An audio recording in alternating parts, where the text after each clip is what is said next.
이 영상은 연령 제한을 할까 하다가 하지 않기로 결정했습니다.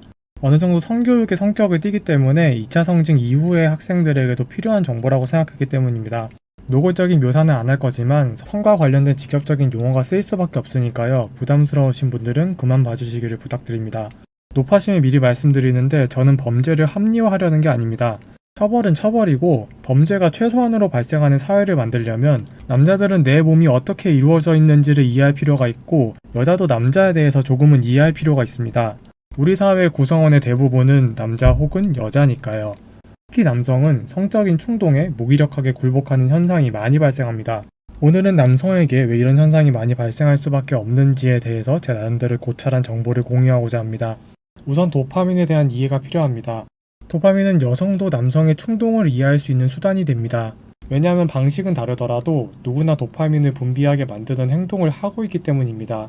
가장 보편적인 예시로 음식을 들 수 있습니다. 개인에 따라서 차이는 있지만 지방과 탄수화물을 섭취하면 우리 몸에서 도파민이 분비됩니다. 도파민이 분비된다는 것은 만족감 혹은 쾌락을 느낀다는 것을 의미합니다.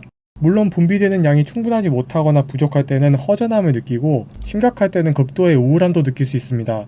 라비씨가 말씀하신 밀가루와 고기를 끊으면 오래 살 수 있지만 그렇다면 오래 살 이유가 없다는 말이 많은 분들의 공감을 받은 것에는 그럴 만한 과학적인 근거가 있는 것입니다. 우리가 다이어트를 할 때 음식을 먹고 싶은 충동이 생기는 것은 우리 몸에 쓸 수 있는 에너지가 없어서 그런 것이 아닙니다. 도파민이 약간 부족할 때는 입이 심심하다는 느낌이 들고 어느 정도 부족할 때는 칼로리를 충분히 섭취했는데도 계속 먹게 되는 가짜 배고픔이 생길 수도 있습니다. 또한 도파민의 부족을 넘어선 고갈 상태에 이르면 말 그대로 정주를 놓고 음식을 먹게 되는 현상이 발생하게 됩니다. 다이어트를 참는 방법으로 시도하신 분이라면 참고 참다가 결국에는 폭식을 하게 되는 경험을 누구나 해보셨을 겁니다. 도파민이 고갈된 상태에서도 자기 자신을 통제할 수 있는 사람은 제가 봤을 때는 4대 성인을 제외하면 이 세상에 존재하지 않습니다. 그런데 여기서 우리가 살펴봐야 하는 현상이 하나 더 있습니다. 굶는 다이어트를 하고 있는데 누가 옆에서 라면을 끓입니다. 라면을 별로 좋아하지 않는 분이 있을 수도 있으니까 그런 분들은 치킨이라고 상상해 보시면 되겠습니다. 배고픈 상태로 몇 시간을 참았는데 옆에서 라면 냄새가 납니다. 후루룩 먹는 소리도 들립니다. 문이 살짝 열려 있었는데 그 문틈 사이로 꼬들꼬들한 혹은 적당하게 잘 퍼진 면발이 보입니다. 라면을 먹고 싶은 생각이 없었더라도 이런 자극이 생기면 누구나 라면을 먹고 싶은 충동이 생깁니다.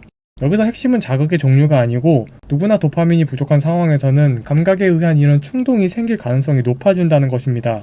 충동을 일으킬 수 있는 자극의 종류는 그 사람이 평소에 무엇을 좋아하는지에 따라서 달라집니다. 금연을 하고 있는 사람은 담배 냄새에 이런 충동이 생길 수 있고 술을 끄는 사람은 술병을 보는 것만으로도 게임을 끄는 사람은 컴퓨터 앞에 앉거나 스마트폰을 만지는 것만으로도 이런 충동이 생길 수 있습니다. 지금 말씀드린 예시 모두 도파민을 분비하게 만든다고 검증된 것들입니다. 그리고 이런 충동이 발생하면 의지로 버텨내는 경우도 있지만 참지 못하고 굴복하는 경우도 반드시 생깁니다. 지금부터 말씀드릴 내용은 머리로는 이해했어도 불편한 마음이 생기는 분들이 있을 수 있습니다. 미리 말씀을 드렸지만 괜찮을 줄 알았다가 불편함을 느끼는 분이 있을 수도 있기 때문에 먼저 사과를 드립니다. 제가 조금 더 부드러운 방식으로 이런 정보를 전달할 수 있으면 좋겠는데 저는 그런 재주가 없습니다. 죄송합니다. 이전에 술을 마시지 않았다면 술을 처음 먹었을 때는 도파민이 그렇게 많이 분비되지는 않습니다. 보통 첫 번째 술을 먹었을 때는 쓰기만 하고 맛도 없는데 이걸 왜 먹을까라는 생각이 드셨을 겁니다. 도파민이 분비되려면 해당 물질을 감지하는 수용체가 발달해야 하는데 술을 처음 마셨을 때는 이 수용체가 발달하지 않아서 많이 먹어도 기분이 좋아지지 않는 것입니다. 이런 수용체의 영향은 다른 경우도 마찬가지입니다.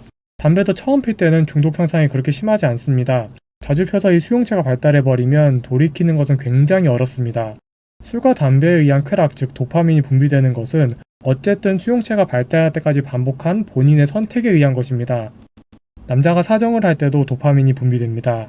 하지만 남자는 이것을 선택할 수 있는 것이 아닙니다. 2차 성징이 되면 남자는 사정에 의해서 도파민이 분비되도록 몸의 구조가 바뀝니다. 도파민이 분비되는 것은 만족감이나 쾌락을 느끼게 합니다. 기분이 좋기 때문에 반복하게 되어서 사정에 의한 도파민의 시스템이 발달하게 됩니다. 본인의 의지로 인위적인 사정을 하지 않았다면 남자는 몽정을 하게 됩니다.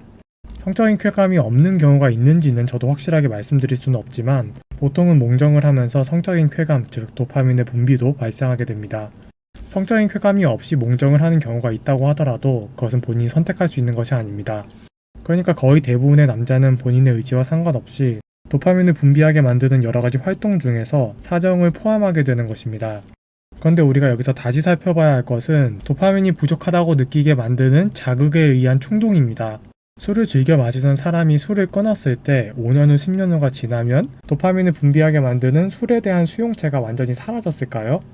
개인에 따라서 다르겠지만 쾌락을 기억하게 만드는 자극이 주어진다면 술을 먹고 싶은 충동이 생길 수밖에 없습니다. 하물며 인위적으로 사정을 하지 않더라도 남자는 주기적인 몽정을 통해서 사정의 쾌감을 기억하고 있을 가능성이 굉장히 높습니다. 가정이 화목하려면 화, 목, 해야 한다는 말이 있습니다. 일주일에 2번 혹은 1번은 남자들이 사정에 의한 도파민의 부족을 느끼지 않게 하는 최소한의 기준이라고 생각합니다. 그런데 일을 하거나 현실에 치여 살다 보면 이 기준을 훨씬 뛰어넘을 때가 있습니다. 마치 굶었을 때 라면 냄새에 의해서 먹고 싶은 충동이 심해지는 것처럼 평소에는 아무렇지 않았던 것들도 이 상태에서는 남자가 충동적인 행동을 하게 만드는 자극이 될 수 있습니다. 술을 먹은 건 먹은 거고 음주운전은 엄연한 범죄입니다. 담배를 필 수는 있습니다만 담배를 피우고 싶다는 충동이 다른 사람이 있는 곳에서 길빵을 하는 행동을 정당화할 수는 없습니다. 건강한 남자라면 누구나 이런 성적으로 도파민이 부족한 상태가 될 수 있습니다. 저도 이런 주제를 다루는 것은 두렵습니다. 하지만 다룰 가치가 있다고 생각하는 이유는 성적으로 취약해지기 전에 도파민에 의한 만족을 얻으시라는 점이 하나 있고, 그렇지 않더라도 성적으로 도파민이 부족해지는 시기가 되었을 때 본인 스스로 자각해서 더 조심하시라는 점도 있지만, 가장 큰 이유는 이런 정보를 모르고 있으면 나도 모르게 타인에게 피해를 줄 수도 있는 상태가 될 수 있기 때문입니다. 시청해주셔서 감사합니다. 다음에 다시 만나요.